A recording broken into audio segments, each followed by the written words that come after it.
and gentlemen, and welcome to another edition of the MrWarrenHayes Show. Not the MrWarrenHayes Show. What am I talking about? I haven't done this like in a week, and I already forget exactly what I'm talking about. To the slate, this Friday night slate, just as we get ready to watch WWE SmackDown. It is the first slate of 2021, and it's actually the first thing that I've done in 2021. So happy New Year, everyone tuning in, chiming in today to listen to me to preview together, right?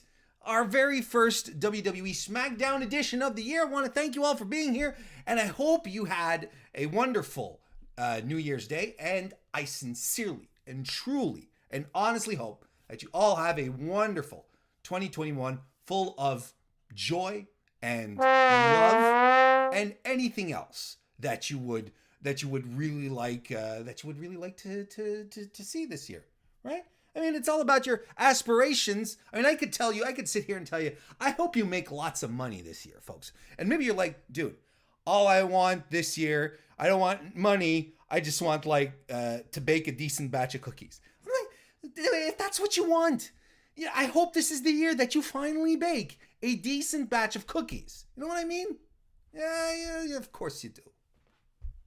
I'm not at my usual setup here. I'm at Kristen's right now. Shout out, she's in the other room. I gotta say, Kristen has a much better setup as far as desk goes, and so I feel like a late night talk show host. You don't see it in the frame right now, but my microphone is like right here on the table, like they do, but it's also a fake microphone that they have, the one, visible on the table, so that's not, but like I'm super well set up. I feel like not Jimmy Fallon. Jimmy, like 1989 David Letterman is kind of how I feel. That's pretty much when I stopped watching late night TV, I'm going to be honest. We got people joining us here tonight live on youtube.com/MrWarrenHayes to talk about SmackDown and Ring in the New Year. We got Tim Traver who's here. Hello, Tim. Robert Sterling as well. Good to see you. Got Flowman and Wrestling Plug Inc. See, Kristen Ashley's here. Told ya. She's just right over there. She isn't, and she's just being quiet as a mouse for me. She's decided, not vacuuming, not dusting loudly. I don't know how you dust loudly. So anyway, Flowman is here. I said hello to Flowman. Chris Greenlee is here as well. Evan Wright, DGMC. Good to see everyone. And Iron Entertainment, good to see you as well. And we also have Anakin JMT, who's already dropping very generous super chats. Thank you very, very, very much, Anakin. I appreciate it so much. In the first super chat, he says, you still owe DGMC a talk about Goldberg with hair. Yeah, I think we'll do this proper, like on the mainstream at some point, because I think there's material to pick that apart. Like I don't want to waste this, just on a half hour thing. I think that, we need some room to discuss this. We need some elbow room to talk about Goldberg with hair and that shirt. And your Anakin's second super chat says, Letterman isn't that funny though. Conan is funny. I'll give you that. Absolutely. But I was a big fan of David Letterman's deadpan delivery, like the way everything seemed to fly over his head, kind of thing. I thought that was fantastic. I'm gonna move this setup around here because I don't like how it, how I'm supposed to be looking at you guys. There we go. That's better. Isn't that better? I'm over here reading. There we go. That's better. Because I'm super like, hey, this is better here. Evan Wright left us a super chat as well. Thank you very much, Evan. He says, forget SmackDown. Can we talk about the Brody Lee tribute show? One of the best wrestling shows I've ever seen. We deserve dynamite talk, damn it. I see what you're doing, Evan. I know your tricks. I mean, we definitely can skirt over it, but I do want to talk about SmackDown. This is the reason why we're here. No, I didn't do anything on Wednesday. I didn't do anything on Thursday. For reasons, but for sure, like, and I echo a lot of people online who had this sentiment, right? Who had this I really echoed the sentiment that as wonderful as the show it was, as real and honest as it gets, as entertaining as it was, because everyone wrestled passionately during that Dynamite. As much as it was wonderful, it's not something I want to see very often, right? I don't want to see memorials to fallen wrestlers all that often. Yes, it was a good time. It was an extremely touching show. I mean, I literally, like, every time I started crying, I tweeted about it. So if you want to see, how much I cried during that show, you can head to my Twitter timeline, and it was immensely touching. And when Brody Jr.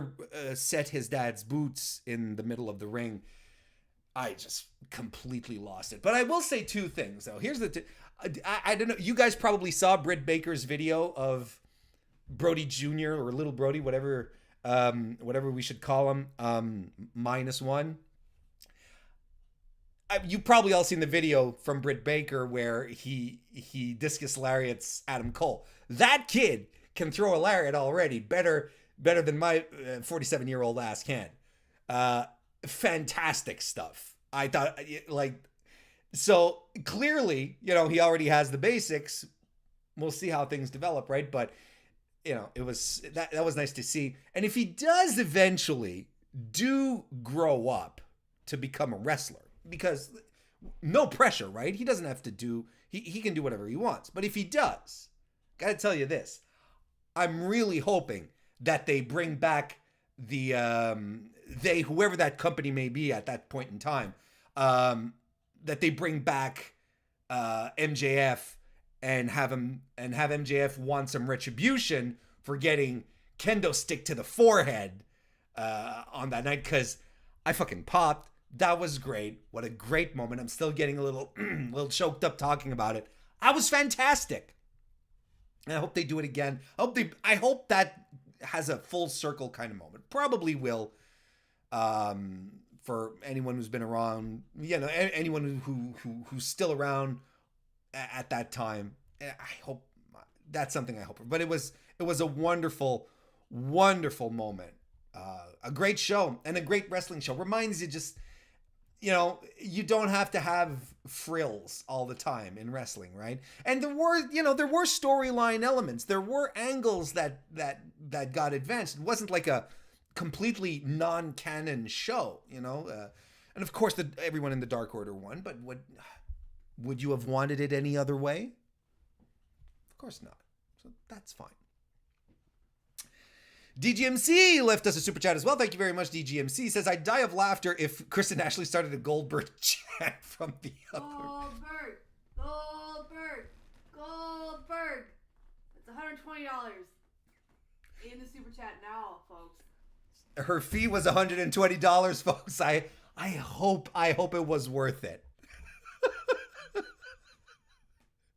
I hope it was worth it. Jesus Christ. Happy New Year, Imran. Good to see you as well. Am I missing anyone here? Hey, Spencer Love from Love Wrestling is here as well. Good to see you. Good to see you as well, Spencer. Subscribe to Love Wrestling. New YouTube channel, Spencer Love. You've probably seen him around Twitter and whatnot. He's starting up a brand new project called Love Wrestling. Love because it's his last name, see? And he's doing a play on words, Love Wrestling. Follow all his stuff. He's got some great stuff on the...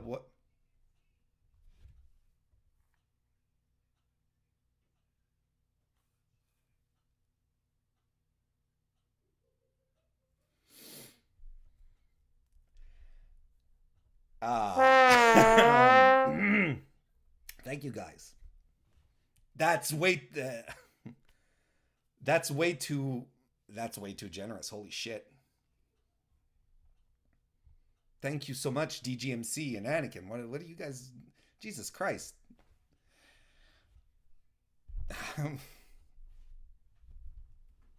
I'm at a loss for words. Thank you so much. That's so kind of both of you.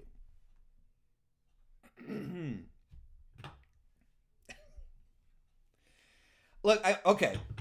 We're going to get to SmackDown eventually, but I'm going to tell you one thing, you guys. I know week after week, whether it's here, whether it's on the Warren Hayes show proper, I keep telling you guys, come and join my Discord, right? And everyone says that. Come and join my Discord. Come and join my Discord. Everyone says that, especially in that accent. But I try to hammer home the idea, try to convey as much as I can just how great a community we're developing over there. And I don't want to take all the credit because we have quality people who are absolutely fantastic, who join, who participate in the chats and are just outstanding. These are all folks who hang around there in the Discord as well. And I am extremely proud of the people who hang out there, and I'm proud of my community. I'm proud of the quality of people that we have there, and I'm just stunned. I'm absolutely stunned right now, but you guys are just fantastic. You really are. And we lost our main source of light. Wait, we'll get it back on. I got this. But thank you all. Holy shit. Thank you all so very much. And I mean, if you ever did want to, You got it? yeah, I got this. Yes, I'm okay. We want them to all see your mug, so. You got it. Oh, this mug here? No, your face. That my fit. Goldberg. I feel like I have to smile tonight though when I see it, when I hear it. I feel that's what we got to do here. My mug has an M on it. Kristen and I have matching mugs, but mine is an M because we couldn't find an upside down W.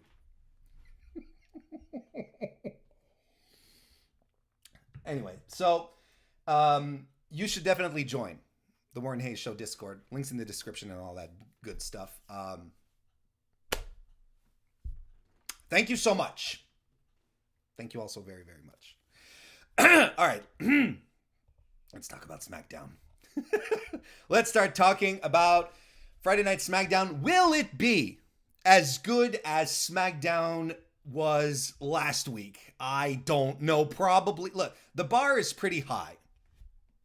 I'll tell you that. I thought it was a really good SmackDown. What we got last week, the cage match and the title change and the shenanigans, but it was really good. And look, here's the thing: the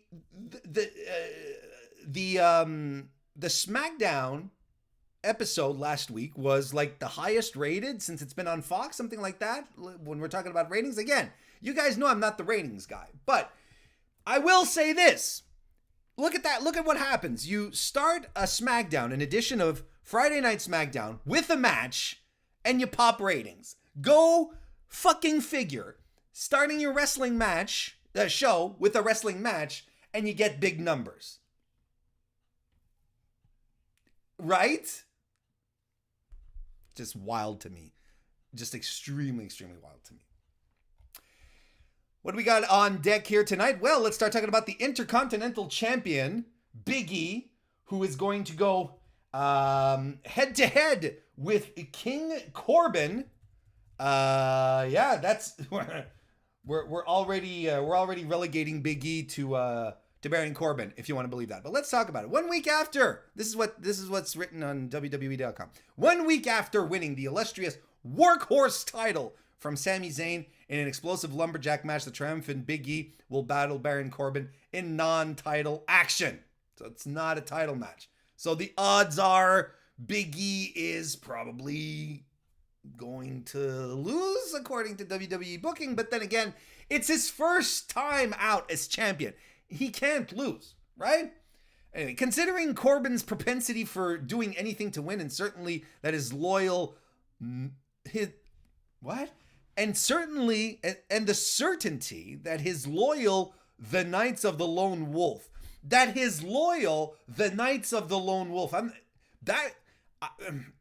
like the T in the is capitalized, meaning that the Knights of the Lone Wolf is their official name. But grammatically, this doesn't make sense. You can't do that.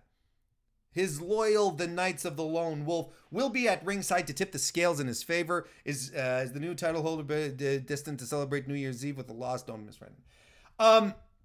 What is Baron Corbin anymore, right? What is Baron Corbin anymore, ladies and gentlemen? I don't know. I don't even know what it's all about. I don't even know what Baron Corbin is worth anymore. Like, they don't even use him proper for comedy.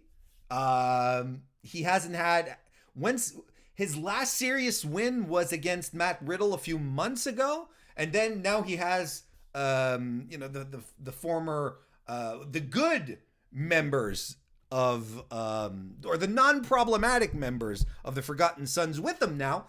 They're giving him a faction. Are they trying to make him into like Seth Rollins light now that Seth Rollins is frankly, I don't see why anyone would care about this match. I fully expect Friday Night SmackDown to begin with Big E coming out with the belt, having a nice moment, getting interrupted by Corbin, who is going to come in and now it's my turn to talk, and then they'll do some back and forth, and then eventually we'll get to the match, which from what I see here is going to be the main event, but you never know. Because we might get swerved into a surprise match. We might just get a surprise match. Anything can happen in the WWE, right, folks? Anything. But that being said, I think putting the IC title on Big E is the good move at this stage. I think it was important to do something big with him. No pun intended, but I think it really was something. There was something missing there. There was something that ever since he came back, or not came back, but ever since the the promise of this big title singles push was anticipated, we were all expecting him, right, to be like to come in and be like, hey, let's just tear down everything. Let's go through the entire roster and destroy everyone and become world champion. We're not quite there yet, and I think it's a good idea to not toss him into that circle right now when Roman Reigns is still extremely dominant, and there's no reason to make Baron Corbin, not Baron Corbin, but to make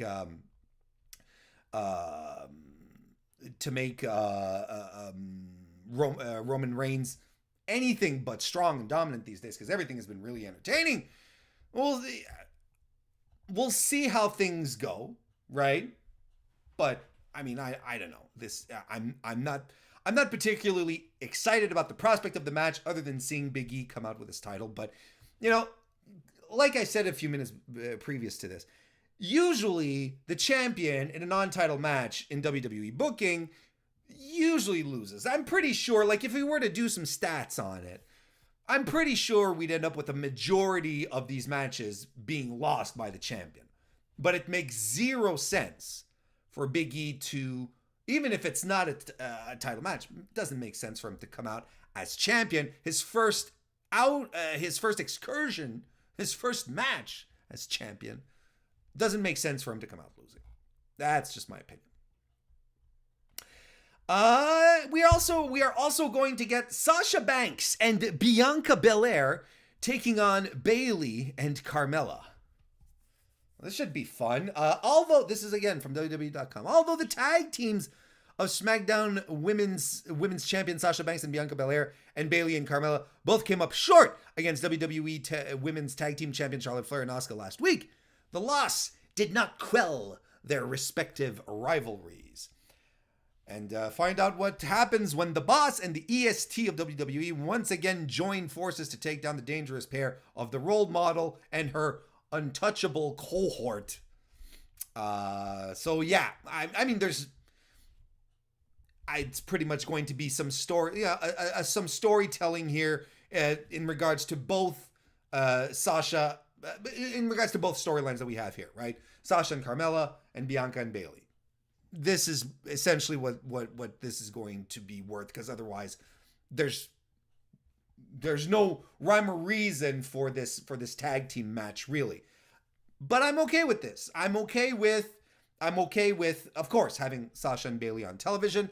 I am 100% okay with Bianca getting more and more screen time, as opposed to scream time, but screen time, and 100 and Carmella as well, who I thought had a pretty good match with Sasha during the last pay-per-view of the year, which was TLC. I thought it was pretty good. I thought it was pretty, especially the final third, which I thought was really, really exciting, and I really feel like I really feel like Carmella was doing the best. Had one of the best showings that she's had. You know, and everyone was saying, "Oh, it's the best match of her career." I'd have to go back and rewatch that match that she had with Charlotte after SummerSlam 2 years ago, because I felt like Charlotte was in a slump at that point, and I felt like Carmella carried Charlotte in that match, and I was really, really surprised. And we were both, because I was like, look at her go. Why? Because it was with the whole Ellsworth shit. They were just getting rid of all of that, and it was before Carmella disappeared for a while, only to come back with R-Truth. It was a really good match. I don't know what the I'd have to go back and watch it to compare. But look, I think there's a lot of potential in this match tonight. Well, very curious to see how this one's going to go about. Injection 2K, Happy New Year to you too, friend. Good to see you. Good to see you. And here's something else we have here. Roman Reigns makes a special request of WWE management in the wake of his Universal title win over Kevin Owens. This is something that's going to happen. We're going to watch him make a request. After Roman Reigns retained his Universal Championship by defeating Kevin Owens last week in a brutal steel cage match, sources, those sources, have now informed WWE.com that the head of the table has made a special request of WWE management ahead of this week's SmackDown. The specifics of the request have not yet been disclosed. People. We'll see. I guess they're still looking to push forward on this one. Like, he wouldn't address the Kevin Owens stuff if WWE didn't want the Roman Reigns Kevin Owens angle to go forward another few weeks into Royal Rumble, right? Doesn't that make sense? I mean, it makes sense to me. But we all know that sometimes when it comes to WWE, not everything always makes proper sense. And you just have to figure it out by yourself. And sometimes the things that make the most sense don't make sense at all. I liked the steel cage match. I still think their match at TLC was absolutely fantastic. I still think TLC is one of the best pay-per-views WWE put on last year. It was their most consistently good one, regardless of what you think of the fiery inferno of Firefly burning alive people match. Whatever you think about that, that's a whole other story. But this was very, very good. This was extremely good. Yeah, I mean, if they want to continue, they could do a lot worse than continuing Kevin Owens and Roman Reigns, which I feel has fan support, which I think still has a lot of gasoline in it. I think there's a lot of gas left in this tank. I'm really excited to see it. A couple of super chats here. Anakin JMT, listen, Anakin, both you and DGMC have to stop giving me super chats tonight, for real though. I appreciate it tremendously, guys, but you guys have been, it's above and beyond. Thank you so much. But Anakin I appreciate it, don't get me wrong, but at some point a guy starts to feel uncomfortable. Anakin says, do you mean the triple threat with Becky at SummerSlam or the singles match with Charlotte? The singles match Charlotte won to get into the SummerSlam. It's probably that one. It's probably because it wasn't not the triple threat, but it's either that or the one at, like it was on a SmackDown. It wasn't at SummerSlam. So it was either before. Was it a qualifier or was it when?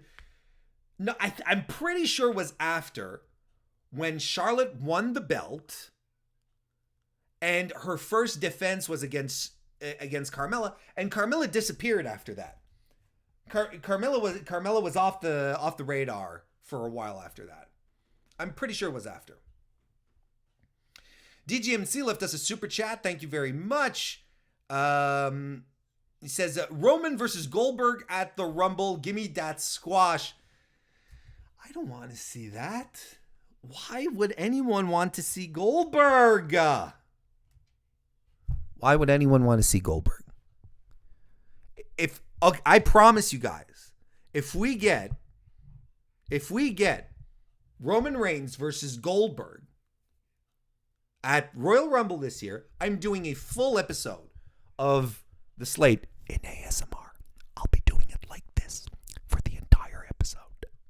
Okay? Just to make sure that you guys don't derive any pleasure out of seeing me go mad because of Goldberg. I will do this. Mark my words. I will do this.